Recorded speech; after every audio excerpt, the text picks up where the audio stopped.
Hi, everybody. Welcome back to Stefanie Drysdale's weekly cybersecurity recap. It's Friday, July 8th, 2022. It's episode 131. Miss Stefanie, welcome back to the world of cyber. Thank you, Chuck. How are you? I'm good, and I want to make an announcement. I am now accepting bookings for Black Hat. We're going to make it a virtual show. I tried to go to the show in person, but let's just say Black Hat press rules have changed a little bit after 8 years. And so we're going to make it all virtual. So just check out my profile and get you guys signed up. We'll probably do over 100 shows. So without further ado, Wow. Let's take it away.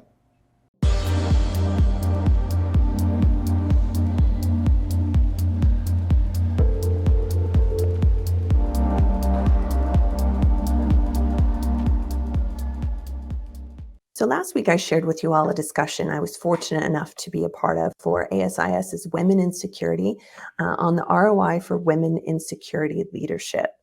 For those that aren't ASIS members, which I highly recommend, but perhaps security or cyber isn't a big part of what you do, but you still want to catch it, Allison Sands wrote a great summary of our conversation with some key takeaways. So I will be sure to link it for you below.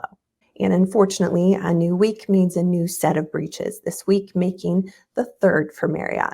So once again, the culprit wasn't a weak IT infrastructure, but efficient social engineering of one of their employees.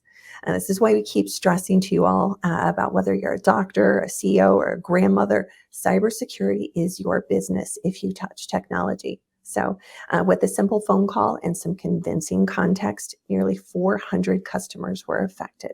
I'll be sure to link it for you below. So Bob Carver shared CNET's article titled Apple's New Lockdown Mode for iPhone Fights Hacking Spyware. For years, Apple has marketed its iPhones, iPads, and Macs as the most secure and privacy-focused devices on the market. And on Wednesday, it bolstered that effort with a new feature coming out this fall called Lockdown Mode. This is designed to fight targeted hacking attempts like the Pegasus malware, which oppressive governments reportedly used on human rights workers, lawyers, politicians, and journalists. Apple also announced that a $10 million grant and up to $2 million bug bounty to encourage further research into the growing threat.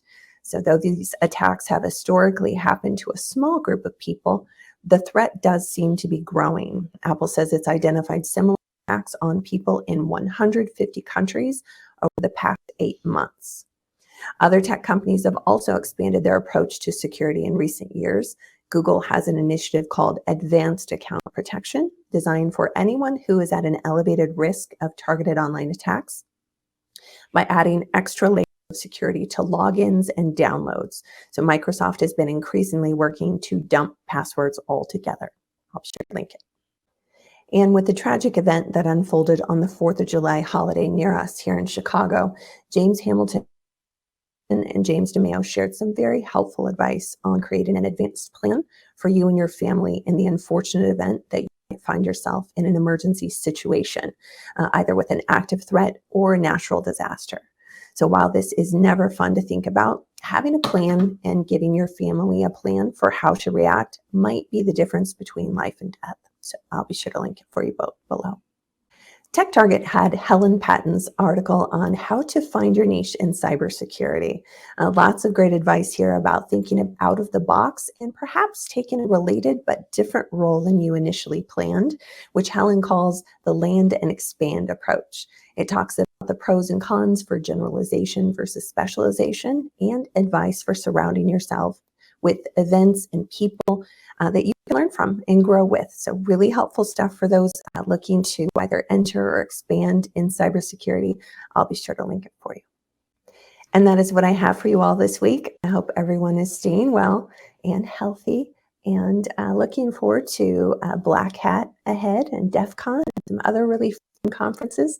And I hope to see you all there. And I will look forward to seeing you all next Friday.